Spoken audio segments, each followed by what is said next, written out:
Good morning, everyone. Sorry, it took me a little while to get some internet today, but I finally have some.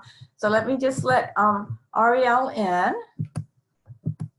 Participants. Thank you, Gail. Good morning. Good morning. Hi, everybody. Okay. All right. Welcome, everyone. Again, my name is Gail Tamarchi. I'm the Director of Wellness Initiatives for Friends Life Care, and welcome to class number 2 of our Alexander Technique series led by Ariel Weiss. And like I said, I'm sorry it took me a little bit longer to get on. It took a while to get some internet today, but I hope none of you had any problems because of the storms yesterday. So Ariel, thank you very much. I will be moderating again if anybody has any questions, and so you can just work on teaching the class. Okay, thank you. Thank you so much, Gail. And let's give her a round of applause for her heroic efforts this morning, literally through storm and Dell to get us all online. So thank you, Gail. My pleasure. Welcome to week 2, everybody. It was such a pleasure to get started last week. And I just want to kind of orient everyone again. We've got you all muted so that you'll be able to hear me better. But if you have a question or comment, then I encourage you to put that in the chat. And Gail's going to help me out by kind of letting me know if there are questions. We also have some international signs. If you all scroll down at the bottom of your screen, there is a box. It's called reactions. It's on the far right. And if you can find it right now, there's a thumbs up reaction. If you can all give me a thumbs up, if you're able to hear me, see me, that'd be awesome. Thank you so much. That's a great way to stay connected when there's so many of you and I can't hear you. And then there's the applause one if you feel so inclined, but that's okay. I might often check in with you. Now, if you're in a situation where it's hard for you to get to the computer to give a thumbs up, that's always an option. So if I ask for a response and it's challenging for you to do that, please feel free to just sit back and relax. So I'm going to go ahead and share. Do we have a question already? No. 1 second. Somebody says they can't hear a word and see talking. Anybody else have the same problem? So do you have your speakers turned up? Oh, I guess I can't hear a word. Let me just text them back and see. I would say make sure. The other thing I want to remind everyone is if you go to speaker view on the top right, and then I'm going to wave so you can see who I am. Then you can go to the 3 dots inside of my frame and you pin my video is the other way to make sure that you're not going back and forth between Gail and I. So you can pin my video is the last clue we'll give you. I hope that helps. All right. So last week we gave an introduction and we talked about how Frederick Matthias Alexander, as a young actor, had a problem.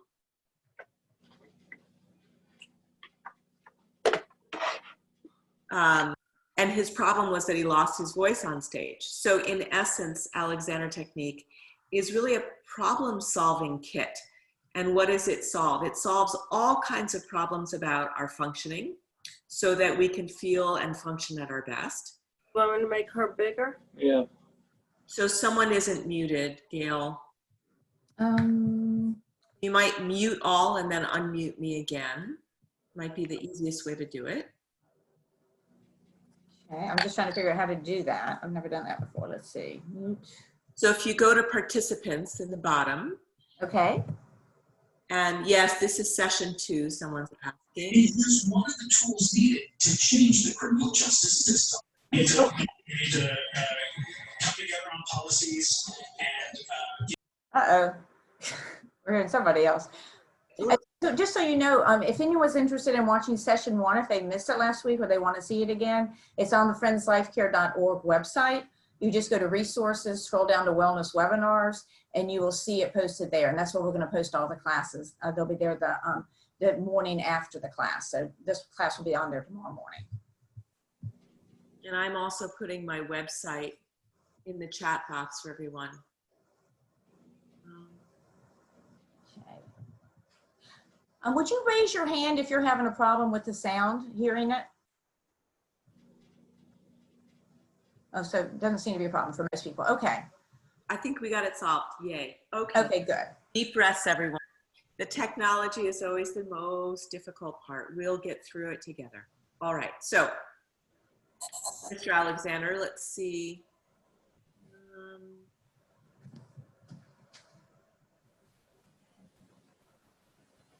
Here we go. So there's my website, everybody. Hope you can see that. www.atphila.com. You can find out about, I have 7 classes a week online on Zoom. And you can find out all about that there, as well as my new 4-week program. And I wanted to start with this quote today. And let's see if I can make sure that you can see it. Oops, let's go back. If you think down, you will go down. And if you think up, you will go up. You will always travel in the direction of your thinking. And I thought that was just the most appropriate way to start. Because in essence, this toolkit that we have for problem solving is all about self-awareness and all about directing our thoughts. Because indeed, we always physically do what we think. And if I ask you to do just a very brief experiment with me for a moment. Oh, I keep doing that. Let's see. We're a little clunky in our technology today. But if I ask you to do an experiment with me for a moment and just think about something super pleasant, maybe the most beautiful place you've ever been. It could be a mountain vista, or it could be an ocean view. Maybe it's your reading nook. Maybe that's the most beautiful, comfortable place you have. And I just want you to feel what happens in you when you think of that place. Notice how light or heavy you feel, how buoyant you feel. And then think about something troubling. And unfortunately, there are plenty of stimuli these days. You might be concerned about someone in your family and their health, the state of our country. And just notice what happens in you. Notice how much space you're inhabiting, how light or free you feel. And now go back to your happy place. Go back to the mountain vista, the ocean view, the favorite reading nook, the embrace of your loved ones.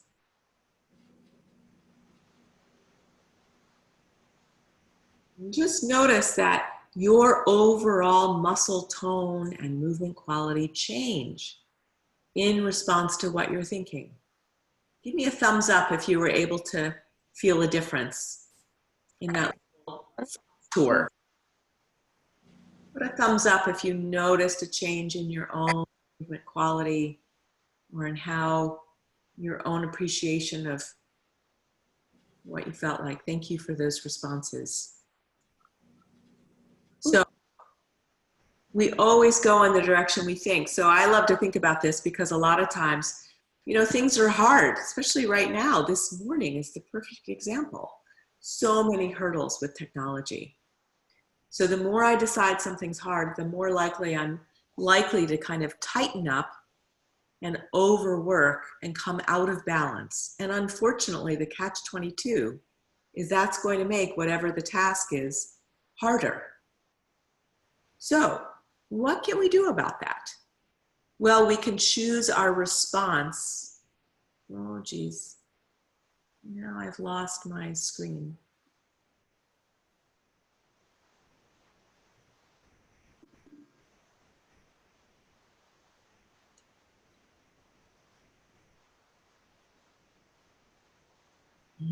We'll get it, guys. There it is.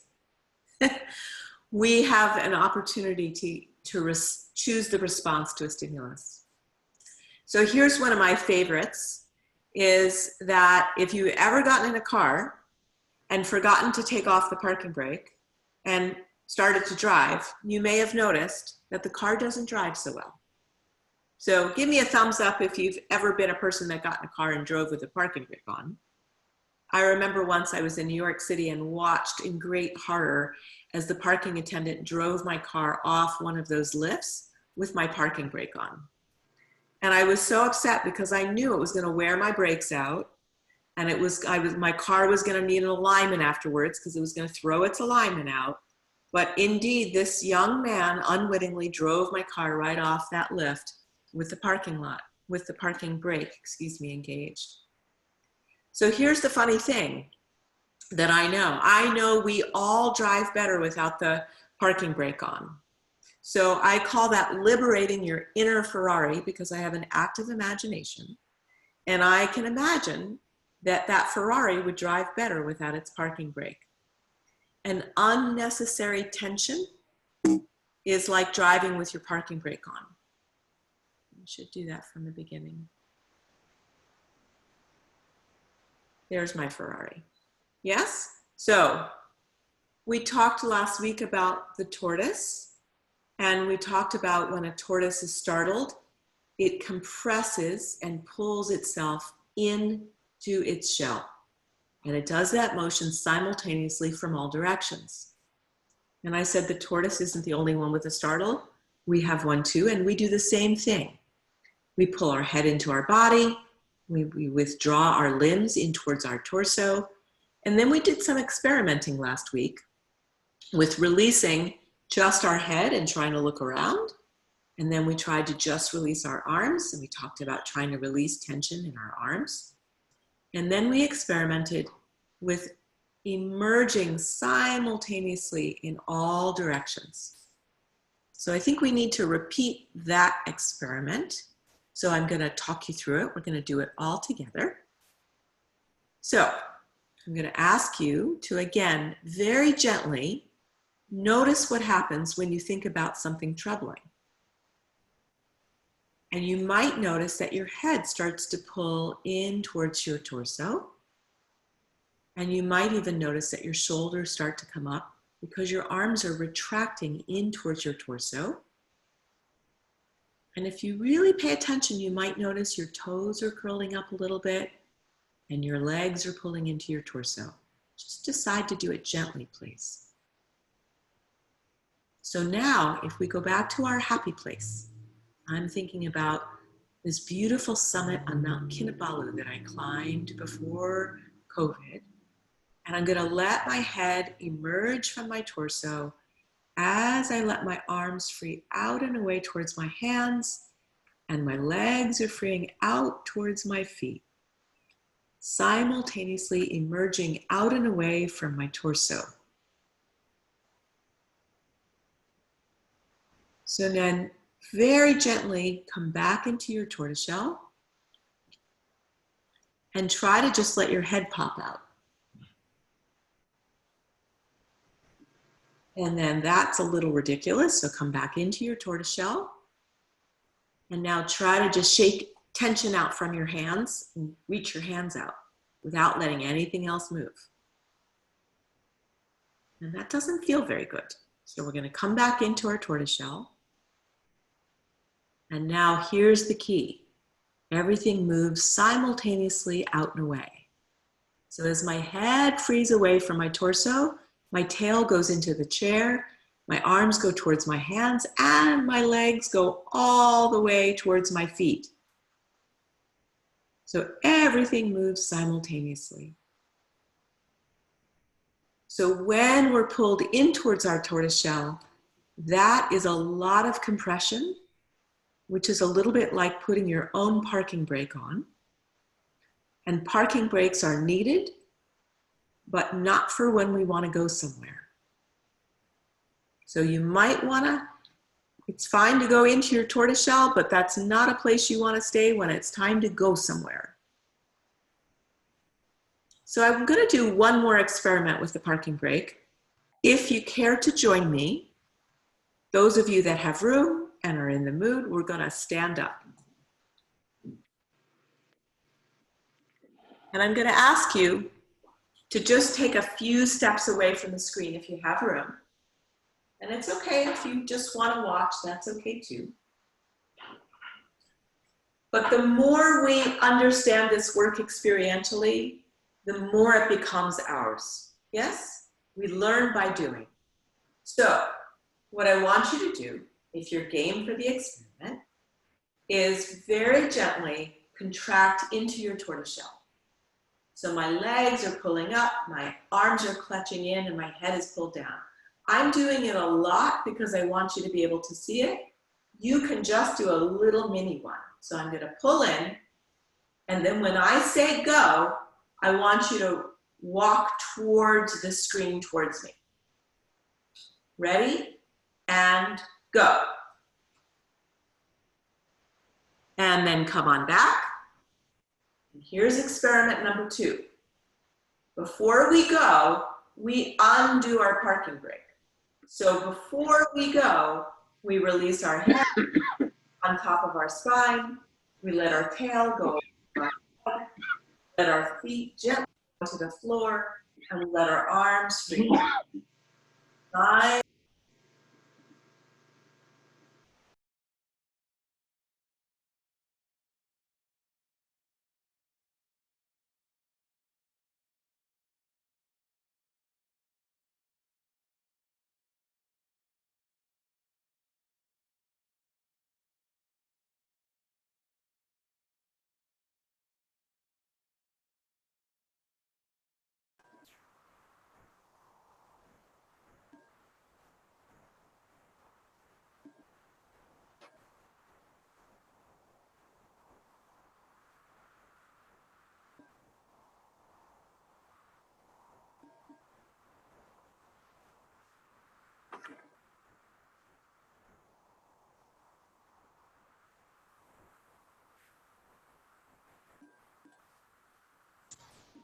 Ariel, you're muted. You got to come off mute. Thank you so much for telling me. We're going to try that again. We're doing an experiment. It has 2 phases. Phase 1 of our experiment is we engage the parking brake. We very gently, purposefully pull our head and our limbs in towards our torso. So that's engaging my parking brake. And then I want you to experience what that feels like to go, to walk, when you have your parking brake on. And we're going to come on back. Experiment number 2. We release the parking brake. We release our head on top of our spine. We let our bottom of our pelvis go away from our head. We let our arms and legs extend out and away towards our hands and feet. And we continue releasing out and away to go, to walk towards the computer. So if you're able to, and if you notice a difference, give me a thumbs up if you could feel a difference. And in the chat, let us know what that difference felt like. So I'm going to demonstrate something because I want you to see how normal this looks. I'm going to give you a side profile. And I want you to notice if you've ever been walking, perhaps in a city with stoplights and waited at a corner, I want you to notice a habit that looks pretty familiar, I think. Here I am waiting for the light to turn green, and here's the green light. Did you see me collapse before I walked? Give me a thumbs up if you saw me do that. I'll do it again. I'm waiting for the green light. A lot of people end up compressing and unwittingly putting on their parking brake before they move, which is hard to understand, and it doesn't feel very good, does it? Feels much better when we take that brake off.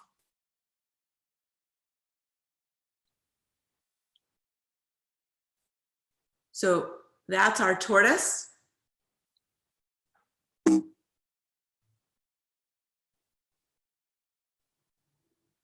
So I want you to, whoa, there we go.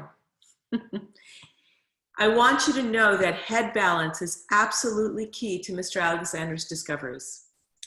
And someone actually, when we asked you to give us your kind of requests of what the problems you wanted us to address in this course, someone talked about forward head position and the fact, and a lot of people talked about their neck pain. And this diagram, if you can see it, this is now actually a medical diagnosis of forward head position, FHP, also commonly referred to as text neck. And you can see in this diagram that the further forward your head weight comes, it's exerting exponentially more downward pressure throughout the system. And what I want you to see is that when your head weight is upright, your head weight's actually falling over your spine. And when your head weight is forward, it's kind of out over nothing. And so what's holding up your head weight is your neck and back muscles. I'm going to say that again. When our head weight is upright, it's being balanced over our spine. And when our head weight falls down and forward towards our computer or our phone or our book or our knitting, that head weight is over nothing. So now it's not my spine that's carrying the weight. It's my neck and back muscles. Yeah? So what I'd like you to do is join me for a moment. And I'd like you to place one hand on your belly. And I'd like you to place your other hand in the small of your back, behind your belly. And what I want you to know is that the weight-bearing portion of your spine, the weight-bearing portion of your spine is in between your hands. So if I show you on Fred, the bony bit you can feel with your back hand is part of your spine, but it's not the weight-bearing portion. The weight-bearing portion, the vertebral body, is much further forward. The big chunky part is in between your hands, in the middle. So now, what I'd like you to do is ask where your head weight is. So I just dropped my head weight down, and if you do that with me, you might feel the muscles in your back kind of pop out a little bit. So now if I float my head weight up and back, you're going to feel a moment when your back muscles release a bit. Excuse me, Ariel. Someone asked if you could take off your sweater so they could see more of what you're talking about. Sure. Thank you for that response. Happy to do that. And also, someone had a question about forward flexion when sleeping. I'm sorry, the question is what? About like when they're sleeping and when if their head goes forward when they're sleeping, forward flexion when sleeping. What do you do about, is there anything to do about that? Absolutely. Thank you for that question. So I'm going to do it this way. So there's my hand on my belly, and there's the hand in the small of my back, and there's my head dropping down. And you'll feel your back muscles kind of tighten up a little bit, because again, when my head weight is over nothing, my back and my neck muscles have to work harder. So then way up here is where the top of my spine is. So I'm just going to very gently float my head weight up and back. And I'm going to ask, when is my head weight over the middle of my middle? And I'll feel my back muscles soften. And actually, if you'll notice, my belly kind of gathers back in. So when I drop down, I get kind of poof here. And when I float my head up and back, my abdominal wall will do just the right amount of work to hold my head weight. I'm not asking you to tighten your core. I'm asking you to notice that your core will start to work in good tone when your head is in balance. So I'm curious if any of you could feel your back muscles change as you moved where your head weight was. So give me a thumbs up if you were able to feel that difference. And I just want to remind you, that's awesome. People could feel it. I just want to remind you about Mr. Alexander's story, that at first he couldn't notice a difference. He couldn't notice his habit, and he kept going. So my mission number one is to get you curious and to encourage you to keep experimenting. So thank you for that question about forward head when you sleep, especially if, well, I'm not going to say especially, if you're laying on your back and your pillow is too high, it will give you forward head position. And I will tell you that right now, in hotels and motels, really big pillows seem to be all the rage. And they're too high for me. And I travel with my own pillow because I got a back spasm once when I was at a friend's house and slept on a pillow that was too high because my head was too far forward all night. So at home, it's super important to make sure your pillow is just the right height. And what's just the right height? I want my head weight over the middle of my middle. This is too low on my back. This is too high. But the place people get in trouble with forward head and sleeping is when you're on your side, right?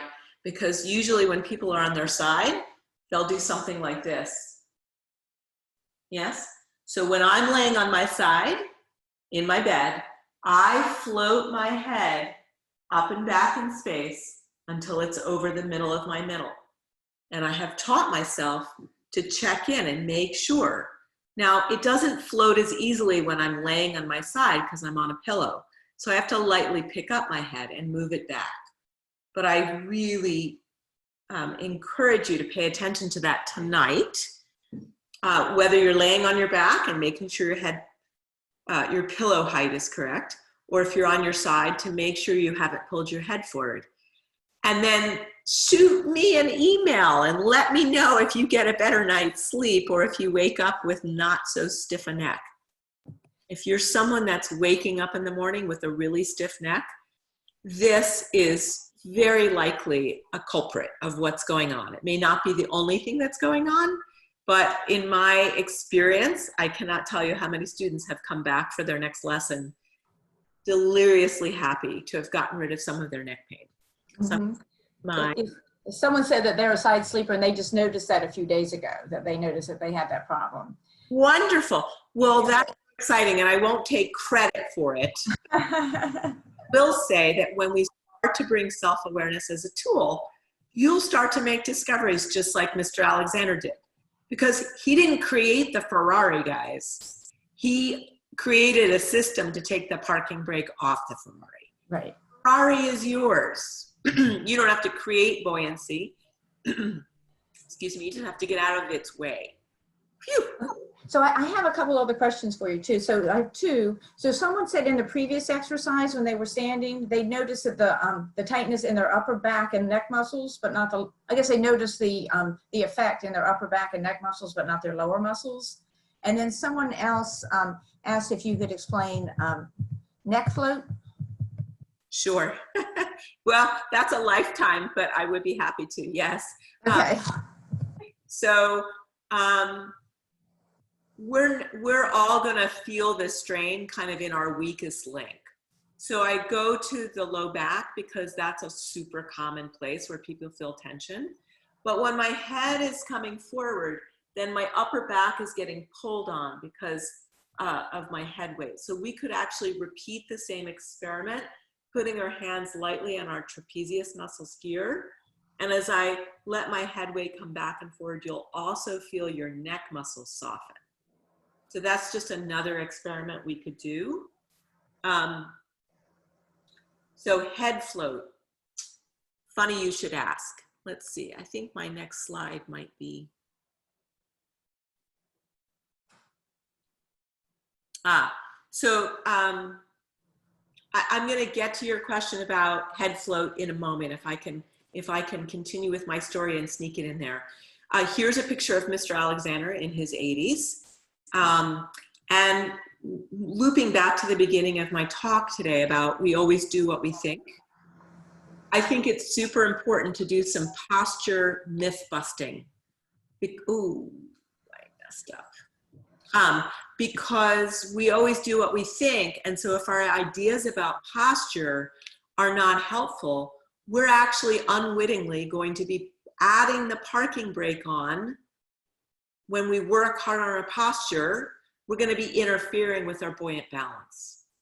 So it's super important to be accurate with our thoughts. Yes? So here's my 3 myths I want to bust for you. Posture is not a place. Human beings have lots of moving bits, and there is no one right place. Last week, I showed a slide about a tightrope walker and talked about balance being micro movement. So posture is the same thing. There is always some small movement. So we're going to do a very brief experiment to get, oh, I keep doing that. We're having a clunky technology day today. I'm just going to calm myself down. We're going to get through this together. If you'd like to stand with me again, I invite you to do so. You can also do this seated. I just think it's a little easier to feel standing. And if you just stand for a moment,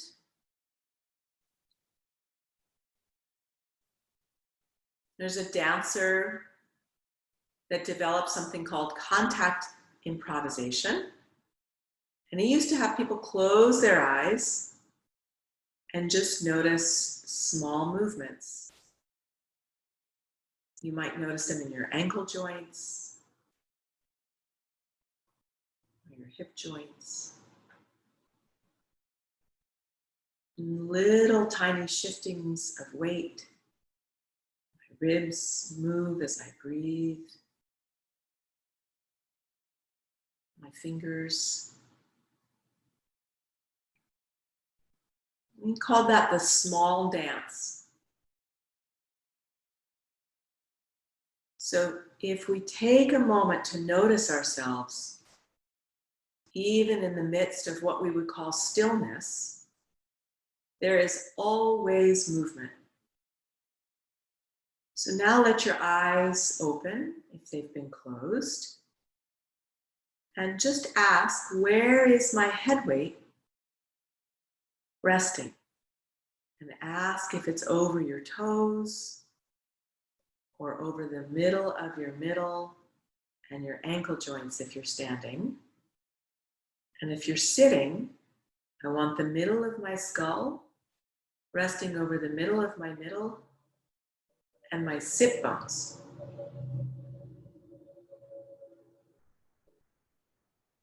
So to start to address, and I love some of you are using your hands to help you know where the middle of your middle is, because I think that's helpful.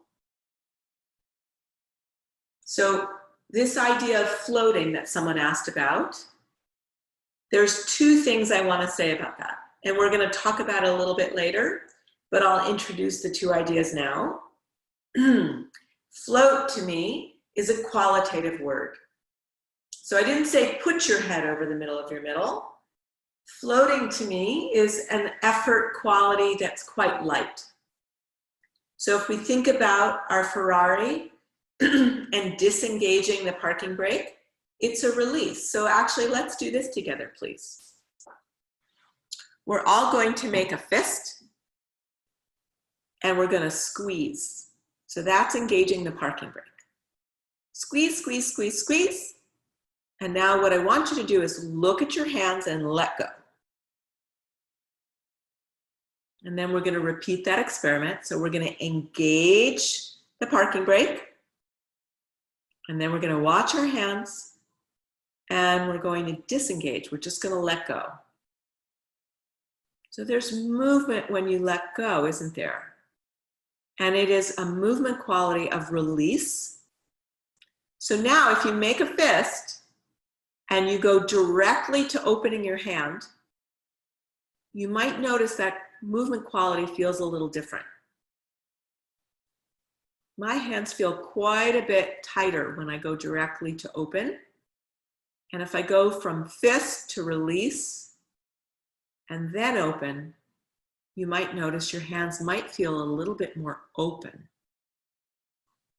Let me know in the reactions if you could feel that difference.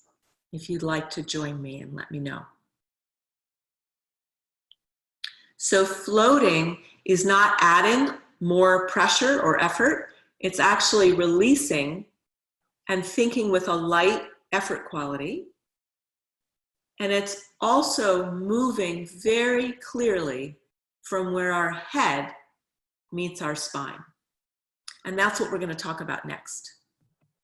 Ariel, we have a few questions. We had a few people that said they do feel more open and they found it easier to align and float their head when they release their arms, head and tail all at once, which is wonderful. Somebody else before we did that experiment had written in that said that she's had tension in her shoulders for a long time, for years and years and years. And then I have one other question, if you want me to go there or do you want me to wait? Sure, you can give me the question. Okay, so, and I have one from way back in the beginning too, that I never had a chance to ask you, so I can, whenever you want that one, but why does it matter if the head is forward during sleep, the weight of the skull is supported by the bed or the pillow? Yeah, wow. Okay, because when your head weight is forward, you're absolutely right when we switch the relationship to gravity. But when my head is forward, even if it's being supported by the bed and the pillow, I'm overstretching the upper set of my trapezius muscles. And then what that's doing is it's practicing your habit so that number one, it's easier to do your habit over and over. It's always easier to do what you've practiced. Yes, that's why we practice. But we want to practice what we want to do. We want to go in the direction we want to go. So you're still training those muscles when you're resting.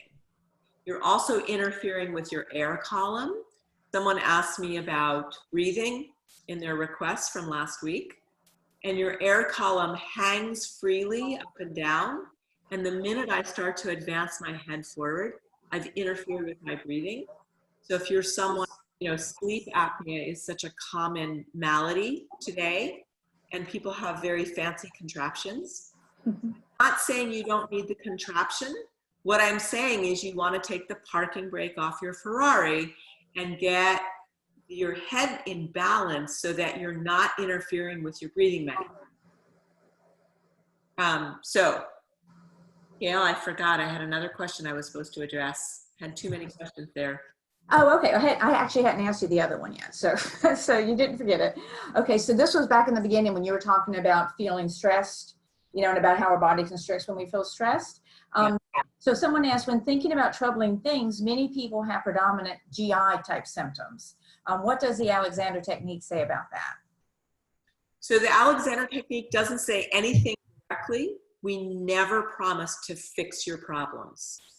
Our approach is systemic. I am not medically trained, but today's class is all about when you take that parking brake off, everything works better. When I pull down and into my tortoiseshell, I am literally sitting on my digestive system. I am literally compressing my respiratory system. I've taken my air column off axis, so it's harder for air to move. It's harder for my circulatory system to work because I'm sitting on it. And I am literally pressing into my digestive system. So which is going to make it easier for things to move through my digestive system, when I'm sitting on it or when I'm not sitting on it and allowing room for it to work? I'm not going to cure your digestive problems, but your digestive system more than likely will start to work better when it's not compromised by all that downward pressure. The downward pressure is the parking brake. Yes? Just like Mr. Alexander was apparently never diagnosed with asthma, but as a young man was quite sickly and had a lot of respiratory ailments. And when he figured out how to come into buoyant balance, his respiratory situation went away. He was fine, right? Did he cure his asthma? No. But when he was driving around without that parking brake on, he didn't notice it anymore. Mm-hmm. Ariel, that's really interesting. You said that someone had a comment that they had a slightly stuffy nose, which is now gone, you know, from just moving differently, which is wonderful news. So very encouraging for others. And someone else said they can control their head movement better than their shoulders.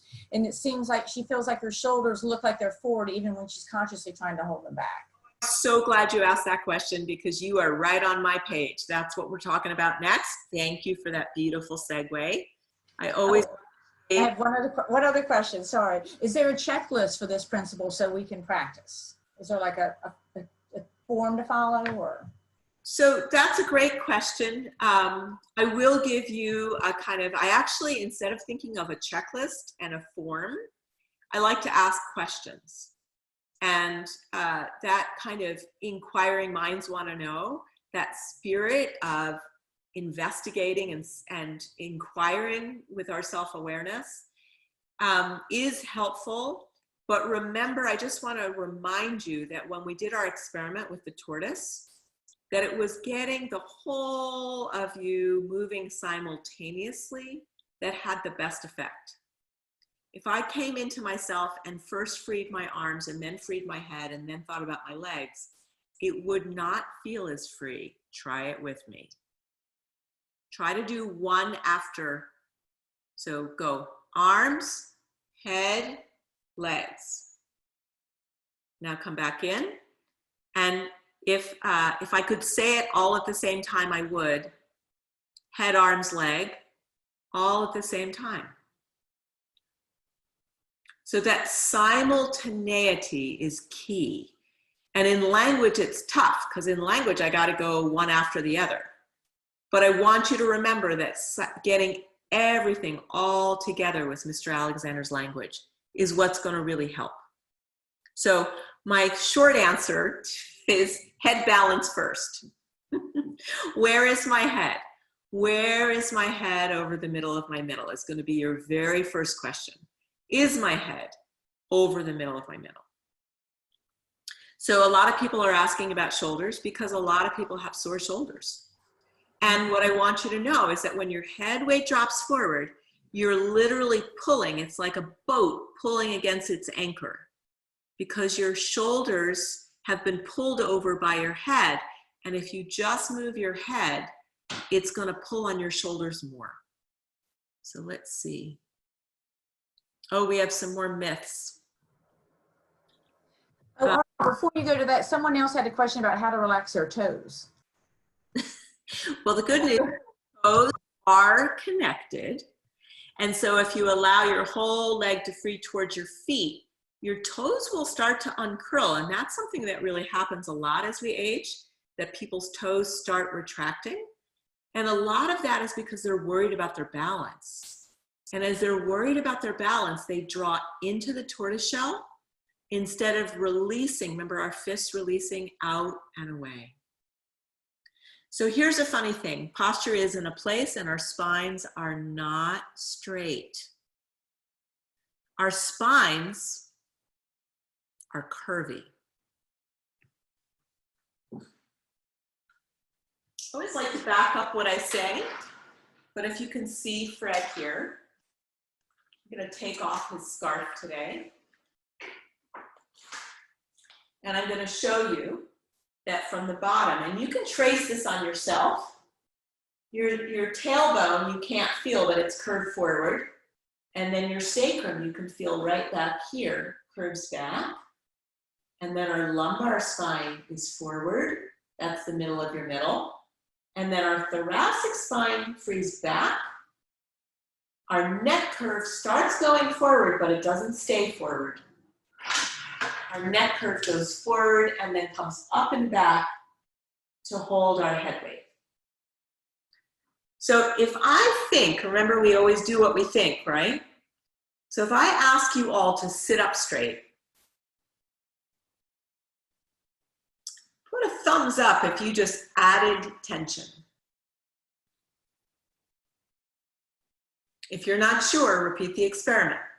So if I ask you to stand up straight or sit up straight,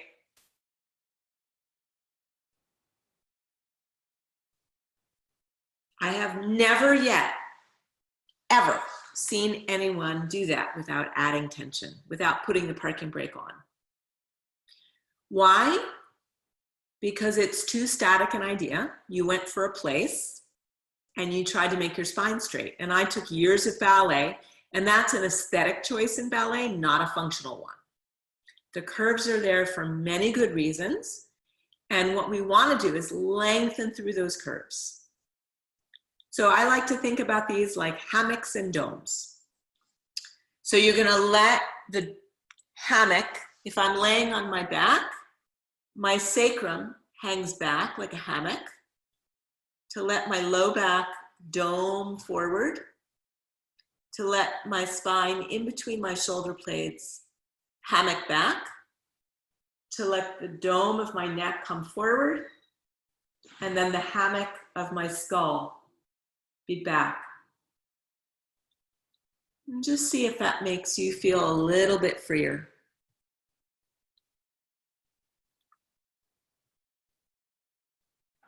If you're not sure, repeat the experiment.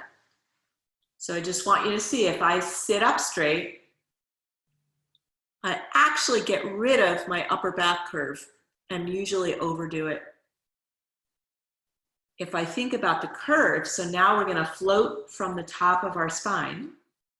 So if you point in from your ears and nod, that's where your head meets your spine. So you're going to float your head up and back over the middle of your middle. And just notice that I have curves that go back, curves that go forward, curves that go back, curves that go forward, and my skull actually comes back as well. Oh, and Ariel, someone asked if there are any other analogies that you could use. Maybe they didn't really resonate with the hammock. Can you think of anything else? Well, the other way to think about it is in Raymond Dart's work, primary and secondary curves. So when you were born, babies are all curled forward in the womb, and those are called your primary curves. So before about 6 months old, before you were able to sit up, you only had primary curves. So that's your upper back curve and your sacral curve. Then actually before 6 months, you started to look up and you developed a curve, a secondary curve in your neck to let you bring your head up. And then around 6 months old, to sit up, you developed a secondary curve in your low back. So my secondary curves go towards the front of my body, and my primary curves go towards the back of my body. And one leads into the other, snaking like a river. So I hope that helps to talk about it a different way. That sounds good. And somebody else said that the soldiers standing at attention, they're all in the wrong position. Well, again, it's not so much about a position, but yes, they are holding position. And I have a funny story to tell about that, which is the Curtis Opera did an opera a number of years ago, and the director had the chorus stand for 40 minutes during Act 2 at the front of the stage, and they weren't supposed to move. And someone passed out. As a matter of fact, this happens sometimes to military people. They'll pass out. Now, most people know that you're not supposed to lock your knees, that actually is what causes the passing out. But when you're not in tune with micromovement, it doesn't work out well. You're really interfering with your functioning. So there is a way to stand upright and not wiggle around without locking down the system and causing yourself to lock out, to pass out rather. So I want to get to this shoulder idea because I know some of you really want me to talk about shoulders today. So first I'm going to go back to my myth busting, and I want you to know that your shoulders do not belong back and down. I don't know what it is about shoulders that so many, oh, I keep doing that, I'm sorry. So many people tell you to bring your shoulders back and down. They'll tell you that in a yoga class, a dance class, possibly even in a meditation class. And I'm not fond of it. And I'll tell you why. Because most of the time when I see people do that, they add tension. So never believe me. Let's do the experiment. Please have a slump gently. And now put your shoulders back and down. Now, most of us got a little bit more upright, but I want you to feel what happened to your neck. Because if I'm slumped and my head is forward and I pull my shoulders back, I just added tension to my neck. You will never reduce tension by adding tension. You will never reduce tension by adding it. You will reduce tension by coming into balance. So now, experiment number 2, gently go in your slump, lead movement from the top of your spine. Lead movement from the nodding joints up and back, and allow your shoulders to carry along with you, because shoulders do not belong in the back of my torso, and they don't belong in the front of my torso. Shoulders actually belong in the middle. The shoulder joint is actually in the middle. And I have a fun little tool, which is a googly eye sticker that I'm going to put right on the top of my humerus bone, my arm bone. So if I slump, the eyeball starts rolling forward. Did you see that? So now my shoulder joint, where my arm bone meets my shoulder blade, just moved forward in space. If I pull my shoulders back to be in the back of my torso, I just increased my neck tension. So I don't recommend that. That's like putting a second parking brake on. You're not going to drive better. So instead, when my head floats up and back in space, I'm going to allow my shoulder bridge to follow along. And lo and behold, now my shoulder joint and my arm is oriented to the side of my body, in the middle of my torso, forward bend. So I like to say my shoulders hang out, because the shoulder bridge is actually suspended from your sternum. So I don't need to pull it down, and I don't need to pull it back.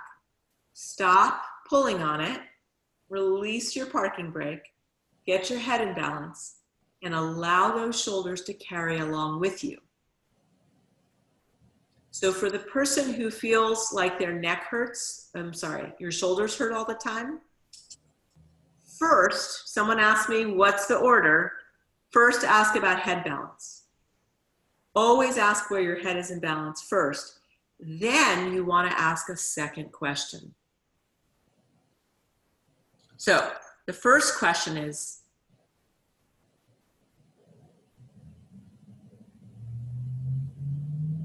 my head leading? So heads lead and bodies follow, like a cobra winding its way out of a basket. We don't want to push or pull, and that's what I'm going to talk about next. So this is a fun picture of some kittens. I want you to see the kitten on the left. The head is leading its body back, getting ready to pounce. And the kitten on the right has its head leading its body out into the pounce. Cute. If you have a cat at home, it's fun to see that. But if my head is not leading, right? So let's say I'm in a slump and I don't lead here. If I lead here, that's what most people do when they sit up straight. They may do it more from their low back. They may do it more from their chest, right? They may do it from their shoulders, but I just added quite a bit of tension. So go back to your stand up straight or sit up straight habit and see if you can catch yourself in your habit and see where you lead movement from. Some people stand up straight from their legs. They kind of push from their legs.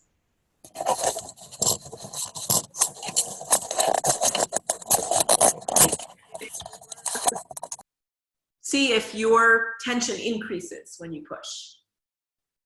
So a lot of times people push their thoracic spine forward And that kind of causes more tension in your shoulders. So that person with shoulder tension, I want you to do that experiment because I have a very educated guess that's what's going on. All right, so we don't want pushing. We want leading from the top of your spine. So now find your nodding joints. And then remember, float means we don't push or pull. We don't add tension. So we're gonna release. So we're gonna float our head as delicately as we can, up and back in space. Let your shoulders carry along with, and see if you still have a nice curvy spine. But here's the other problem that happens. I kind of went through the slides quickly because I'm running out of time. But my teacher used to say, no pushy, no pulling. So what we want is my hand is a head and my band is a body, right?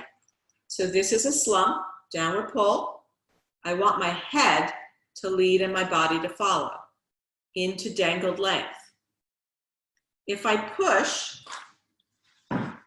here's my head, here's my body. If I push, I lead from something other than my head. And the wrinkles of my band move, but they don't disappear. If I lead with my head, I get rid of the wrinkles. But here's the other thing that can happen. Sometimes we pull. So sometimes I might start leading with my head, but I've stepped on my body. So if I do that, I'm going to get quite uncomfortable at the border of what's moving and what's not moving. So right above my hand is getting quite a yank. Can you see that?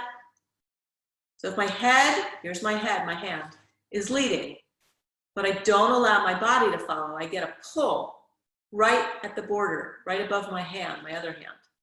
So if I take away that, my whole body can literally fall upwards. So what does that look like? I'll show you.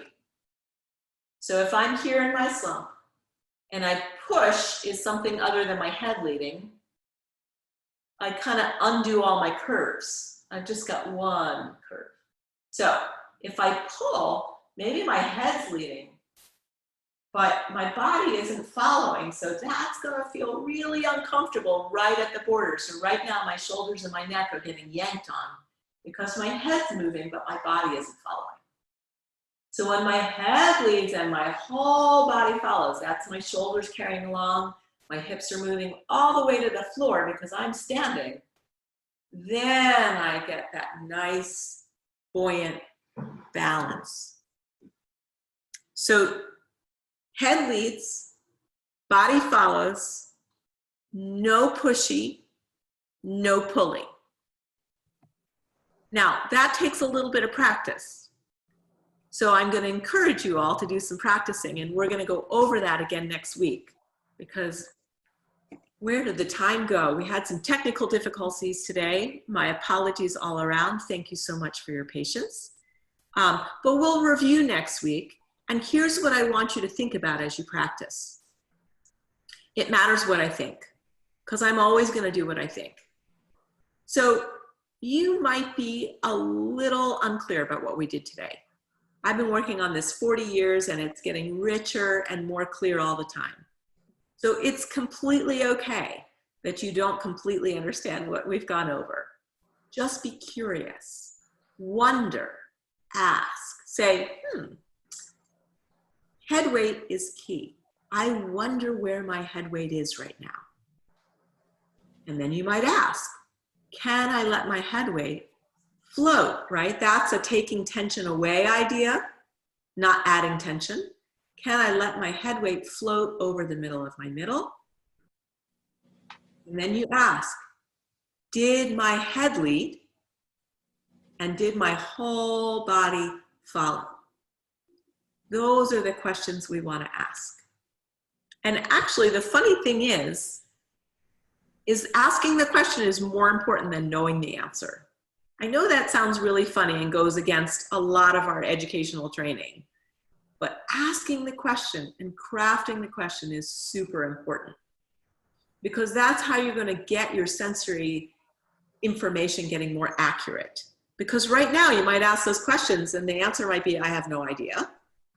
And that's okay. Keep asking. It's the persistence that served Mr. Alexander so well. And it really is the persistence that's going to serve you as well. I'm so sorry I didn't get to all your questions, but luckily for us, we have 4 more weeks. I promise to pick up where we ended off today with head leads, body follows, no pushy, no pulley. I encourage you to not believe a word I said about these postural myths, but to actually do the experiments. So what were the experiments? First myth was that posture is a place. So I want you to pick a task that you do, brushing your teeth, and really try to fix your posture and then see how comfortable it is to brush your teeth if you're thinking of posture as a place. And then just take the parking brake off and see what moves, see if you can find the small dance as you brush your teeth and see if it gets more comfortable. Postural myth number 2 was that your spine is straight. It is not straight. Same experiment, you could pick the same task the next day, or you could pick a different task. You could say, I'm gonna sip my coffee, and I'm really gonna sit up straight. See how that goes for you. See if that feels like your parking brake is on. Or think about how curvy those spines are. You can think about the primary and secondary curves, the baby curves, and then the picking up your head and sitting up curves. Or you can think about the domes and the hammocks, whichever one works best. Or even don't know where the curves are. Just say, oh, how curvy is my spine? Just ask the question. And then drink your coffee. And see which one feels more buoyant. Which one feels more like your Ferrari is unleashed. Our third postural myth was that your shoulders do not belong back and down. That is an overcorrection to get you to stop slumping forward. But the slumping forward is generated from your head weight. So fix it from your head weight. Yes? Carry your head weight and allow your shoulders to carry to the middle of your torso, forward back. That's where they're designed to be. And then do the experiment. Put your shoulders back and down and open a door. See how that feels, because you're gonna feel it in your neck. I'm almost gonna place money on that. If you put your shoulders back and down and go to open a door, you're gonna feel a yank in your neck muscles. And then repeat the experiment and say, oh, where's my head weight? And can I let my shoulder weight carry to the middle of my middle? And then open the door or pick something up. Feel free to let me know how your experiments go. My email is in the chat. It's ariel@atphila.com. And my website is also in the chat. I'll put them again so they're at the end. www.atphila.com. There's a YouTube channel on my website with more instructional videos. There's going to be a recording of today's class that's also going to be on the Friends Life Care website. Do I have that right? Mm-hmm. Yeah, friendslifecare.org. Go to the resources tab and then scroll down to wellness webinars. Terrific. This class will be on there tomorrow morning. And then I am putting both my website and my email addresses back in the chat for everyone.